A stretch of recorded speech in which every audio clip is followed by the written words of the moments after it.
बिस्मिल्लाहिर्रहमानिर्रहीम। अस्सलाम वालेकुम मेंबर्स व्यूअर्स, आप सब खैर खैरियत से होंगे। आज की वीडियो में जी सब एक्सपेक्ट कर रहे हैं, एक ही चीज़ डिस्कस करनी है हमने कि ये मार्केट के साथ क्या हो रहा है और कोई पैनिक सिचुएशन तो नहीं है, क्योंकि आज पैनिक सेलिंग तो देखी हमने और बहुत से लोग पैनिक में भी आए होंगे। और ये हमारी एक साइकी है PSX में, ख़ास तौर पे जो नए इन्वेस्टर हैं जिनका ज़्यादा एक्सपीरियंस नहीं है, वो जब मार्केट 18-20 हज़ार की एक पॉजिटिव रैली बनाएगी वो ये बिल्कुल भी अंदाज़ा नहीं करेंगे और कि यार इसमें अगर 2-3-4 हज़ार पॉइंट की करेक्शन भी आ जाए तो कितने परसेंट बनता है। हमारी साइकी ये है कि मार्केट अगर 2000 पॉइंट प्लस जा रही है तो इट्स नॉर्मल, और अगर उस 2000 पॉइंट के बाद मार्केट ने 600 पॉइंट की भी करेक्शन ले ली है ना, तो एकदम बात स्टार्ट हो जाएगी कि यार आज मार्केट की नेगेटिव क्लोजिंग आ गई, अब क्या होगा, ये तो मार्केट जो सा बस ख़त्म हो गई, जो से ये बुलिश ट्रेंड था, जो तेज़ी थी वो ख़त्म हो गई, अब मंदी स्टार्ट है, अब मार्केट ने नहीं रुकना। तो ये जो हमारा इमोशनल रिएक्शन है ना, ये थोड़ा सा आप कह लें कि प्रिसाइज़ नहीं होता, बिकॉज़ के जब मार्केट बढ़ना स्टार्ट हुई थी तो 6-7 हज़ार पॉइंट तक तो कोई एक्सेप्ट ही नहीं कर रहा था, बल्कि ये बातें हो रही थी कि ये जब 2000 बढ़ी थी तो जी अब वापस चली जाएगी, जब 4000 बढ़ेगी अब तो बहुत ओवरबॉट हो गई, अब ये वापस जाएगी, फिर 50,000 क्रॉस हुआ तो था जी अब तो बस 50 गया है, अब ये वापस 45 पे आनी है। और सब इस चक्कर में हमने 7-8 हज़ार पॉइंट जो है ना वो मिस कर दिए। जब 7,000 पॉइंट मिस कर दी और उसके बाद मार्केट बढ़ती गई तो फिर जो शॉर्टर्स थे, जो मंदी की बात करते थे, वो भी चुप हो गए और उसके बाद से फिर लोगों ने अपनी एंट्रियाँ लेनी स्टार्ट की। और आप देखें बहुत से दोस्त मुझे प्राइवेट में भी मैसेज करते हैं, मेरे यूट्यूब पे भी मैसेज करते हैं कि वही मिचेल जोन्स है, जब हम उसको डिस्कस करते थे बार बार, जब 85 पे था, जब फिरोज़ 140 के आसपास था, जब अर्सुका 80 पे था, जब हबको 65 पे था, जब आपका अटक रिफाइनरी 150 पे था, जब आपका OGDC जो है वो 90 से नीचे था, इस तरह ही IT सेक्टर का नेटसोल जो है आपका वो 80 के पास था, आपका सिस्टम जो है वो 400 से नीचे एक दफ़ा आया था, चलें उसको 410 तक लगाएं। जब मिल्लत जो है आपका एक्स होने के बाद कहाँ पे खड़ा था, 400 से भी नीचे, तो तब मैं बार बार हम चीज़ों को डिस्कस करते थे, आपको याद हो, और बहुत से स्टॉक्स हैं।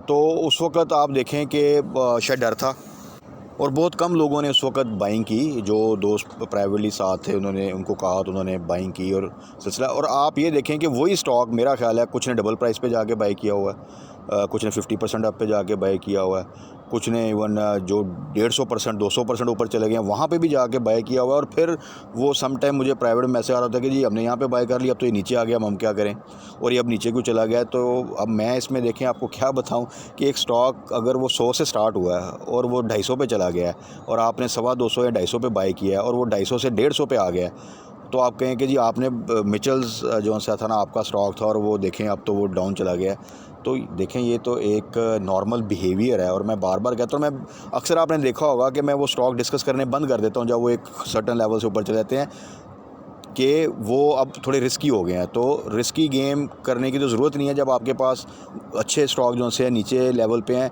उनमें रिस्क फैक्टर कम है, तो उनको टारगेट करें। तो अगर आप इस तरह की ही बाइंग करेंगे हमेशा, या इस तरह की ही पैनिक में आएंगे, जबकि पैनिक में नहीं आना चाहिए, अपॉर्चुनिटी को फाइंड करना है। और जब आपको थोड़ा सा डरना चाहिए तब आप अपनी ग्रीड में आके मज़ीद जो सा हाई साइड पे बाइंग कर लेंगे, तो फिर आप ये एक्सपेक्ट ना करें कि मार्केट आपको बहुत अच्छा प्रॉफिट देगी। थोड़ी सी अगर चीज़ें सही चल रही होंगी तो थोड़ा बहुत प्रॉफिट आ जाएगा, लेकिन वो एक मिनट में जो है ना अगर रिवर्सल हुई मार्केट तो आपका प्रॉफिट जो है वो चला जाएगा। इसी तरह पेनी स्टॉक में, अब आपको पता है 30 ईयर स्टॉक में एक मूवमेंट बनी थी, और मैंने कहा था ये मार्केट का वो फेज़ होता है जिसमें जब आपके ब्लू चिप्स भी ऊपर चले गए, बाकी स्टॉक भी, ये 30 ईयर बिल्कुल तीसरे फेज़ में जाके आता है। और ये भी चीज़ें डिस्कस अब पिछले कुछ वीडियोस में करा था कि देखें मार्केट ने जो 18,000 पॉइंट इंक्रीज़ कर दी, ये आगे ऐसा नहीं होना, क्योंकि आगे ऐसा 18,000 पॉइंट मज़ीद अगले 2 महीनों में करने का मतलब है कि मार्केट आपकी 90,000 के पास खड़ी होगी। तो ये पॉसिबल नहीं है। आप मार्केट जिग जैग मूवमेंट बनाएगी, लेकिन इसमें आपको स्विंग ट्रेड अच्छी मिल जाएंगी। इसलिए मैं बार बार कहता हूँ कि स्टॉप लॉस लगाएँ, पार्शियल प्रॉफिट टेकिंग करें, तो ये आपको फ़ायदा देगा। और मैं मेरा ख्याल है हर वीडियो में मेंशन करता हूँ कि स्टॉप लॉस का देखें, नुकसान कोई नहीं। अगर स्टॉक ऊपर जा रहा होगा तो आपका हिट नहीं होगा, आपको फ़ायदा ही है, लेकिन अगर नीचे आएगा तो आप कम से कम एक अच्छा एग्जिट ले लेंगे। और आप देख लें कि उसमें जिन दोस्तों ने भी स्टॉप लॉस लगाए होंगे वो फ़ायदे में होंगे। हाँ, इसमें भी जिन दोस्तों ने शुरू में बाई किया हुआ है और वो लॉन्ग टर्म के लिए वो फ़ायदे में होंगे, पे आउट भी ले रहे होंगे। थोड़ा सा डिप आया वो होल्ड करेंगे, इसका मतलब है उनके वो स्ट्रेंथ है उनमें, होल्डिंग की पेशेंस है, वो कर लेंगे होल्ड।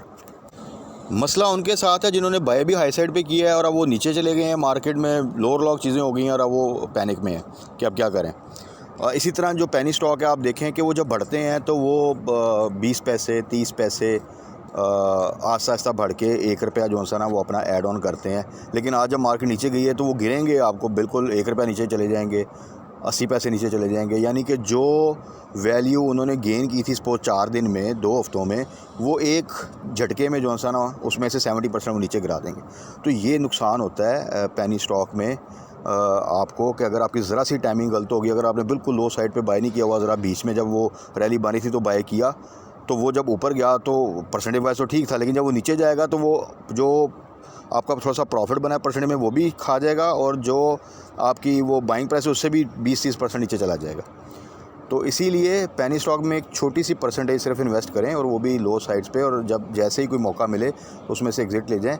हाँ, ग्रोथ स्टॉक जो से हैं वो ठीक रहेंगे। अब जो ऑलरेडी लो साइड पे थे, मैं जिस तरह IBL हेल्थ केयर है, वो चीज़ें जो आप देखें कि हम बाइंग रेंज सजेस्ट करते थे, जिसको टारगेट करते थे, डेफिनेटली परफेक्ट 100% नहीं होती, लेकिन वहाँ पर रिस्क आपका मिनिमम होता है। तो अगर वो कोई स्टॉक डिप लेगा तो वहाँ तक ही आएगा, तो उसमें भी डरने की कोई बात नहीं, वो बाइंग रेंज में है। और अगर आपने वहाँ पे बाई किया हो तो कोई नहीं, आप होल्ड करें। यहाँ 1-आध रुपया नीचे आ गया है, 5-6-7-8% नीचे भी आ गया तो फ़ौरन बाउंस बैक करेगा। जब बाउंस बैक करेगा तो टोटली आप फ़ौरन पॉजिटिव में चले जाएंगे। लेकिन वही चीज़ अगर आपने हाई साइड पे बाई की होगी और वो 10% नीचे आ गई है और 15% नीचे आ गई है, तो फिर डेफिनेटली उसको 2-3 सेशन चाहिए कम अज़ कम, कि वो वहाँ से जो है ना वो आपको रिकवरी दे। तो ओवरऑल अगर देखें तो मार्केट में अगेन मैं वही कहूँगा कि पैनिक की ज़रूरत नहीं है।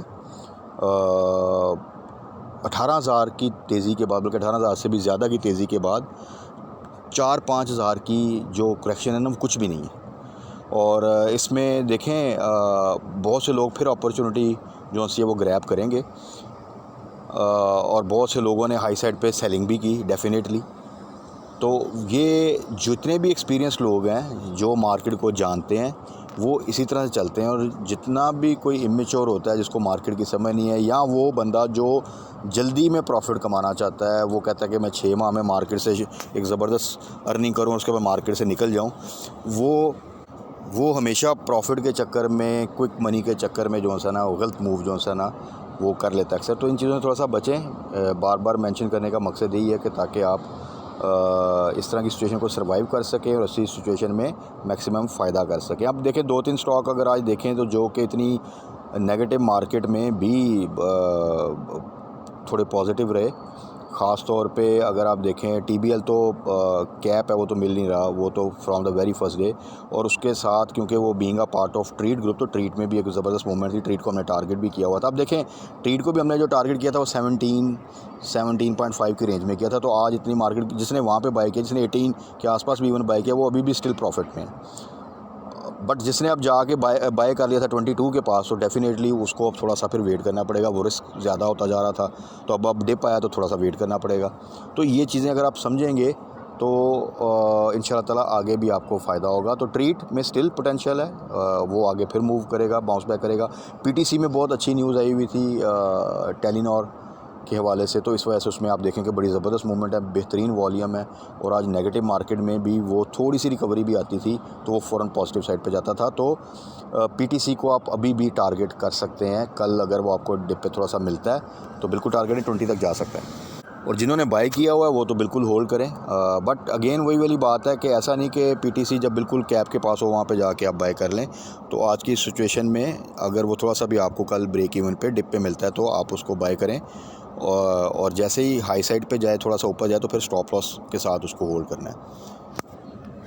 बाकी एक चीज़ अगर आपको याद हो, जो भी दोस्त मार्केट में काफ़ी अरसे से हैं, जब भी मार्केट बहुत ज़्यादा डिप लेती है, जिस तरह 1500 पॉइंट 2000 पॉइंट, तो एक बाउंस बैक आता है। तो वो इंशाल्लाह ताला उम्मीद है कि कल वो एक बाउंस बैक आएगा।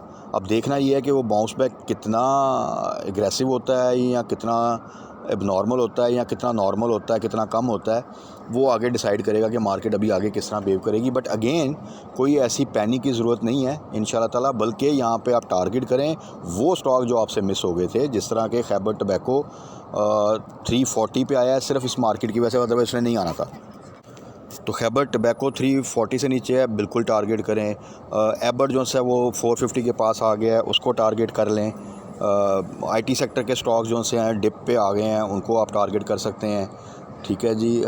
इसी तरह आपके इस वक्त गनी ग्रुप जो है उसमें भी आने वाले दिनों में आप मूवमेंट एक देख सकते हैं, जिसमें आपका GCIL है, ट्रिपल GL है, डबल GL है। तो जिनके पास है वो होल्ड करें, और अगर कोई बाय करना चाहता है तो डिप पे बाय कर सकता है। तो ये वो स्टॉक हैं डिफरेंट जिनमें आप अच्छी मूवमेंट दे सकते हैं। एक और स्टॉक है सिमेट्री, आपको पता ही IT का स्टॉक रिसेंटली उसका IPO आया था, तो उसको ज़रूर टारगेट कर लें। 4 से नीचे वो आता है तो वो आपको 1-2 रुपये दे सकता है आने वाले दिनों में। तो परसेंटेज वाइज जो सा ना एक it's a very good profit, और उसमें रिस्क भी कम है, कुछ प्रोजेक्ट्स भी उनको मिले हैं। तो सिमेट्री को आप बिल्कुल जो है ना कल के लिए टारगेट कर सकते हैं। तो आज की वीडियो का मकसद बेसिकली यही था कि थोड़ा सा आपको बताया जाए कि मार्केट ने बिल्कुल डिप लिया है। कल भी वो नेगेटिव क्लोजिंग दी थी उसने अच्छी, और आज बहुत ज़्यादा नेगेटिविटी आई, काफ़ी थोड़ी सी पैनिक सेलिंग भी नज़र आई। बट अगेन स्टे पॉजिटिव, इंशाल्लाह ताला कोई ऐसी न्यूज़ नहीं है जिसकी वजह से मार्केट जो है वो कोई यहाँ से मज़ीद 5,000-6,000 पॉइंट नीचे चली जाएगी। बल्कि अपॉर्चुनिटी को ग्रैब करें, कल डिप पे चीज़ों को जो मैंने बताई हैं बाय करें। अगर आप बाय करना चाहते हैं, अगर आप वेट करना चाहते हैं देन अगेन आप वेट कर सकते हो। अगर आपके पास ऑलरेडी अच्छी बाइंग है तो सिर्फ उसको होल्ड करें। छोटे स्टॉक में सिमेट्री को आप टारगेट कर सकते हैं। एक और मैंने स्टॉक आपको मेंशन कर दिया है जो कि जिसका रिस्क मिनिमम है। मैं हमेशा वो स्टॉक मेंशन करता हूँ जिसमें ग्रोथ के चांसेस हों और रिस्क आपका मिनिमम हो, ताकि अगर इस तरह की कोई डिप वगैरह भी आए और अगर आपने उन रेटों पे बाय किया होगा तो आप नोट कर रहे होंगे, तो उसमें इंशाल्लाह ताला इस तरह के डिप में भी आप कोई ज़्यादा लॉस में नहीं जाते, बल्कि सम टाइम आप पॉजिटिव ही रहते हैं। तो बाकी इंशाल्लाह ताला कल मार्केट क्लोजिंग के बाद, जिसकी उम्मीद है कि कल थोड़ी सी मार्केट बाउंस बैक करेगी, तो हम फर्दर डिस्कस कर लेंगे हमारी क्या स्ट्रैटेजी होनी चाहिए। तब तक अपना ख्याल रखिएगा, दुआ में याद रखिएगा। स्टे ब्लेस्ड, अल्लाह हाफ़िज़।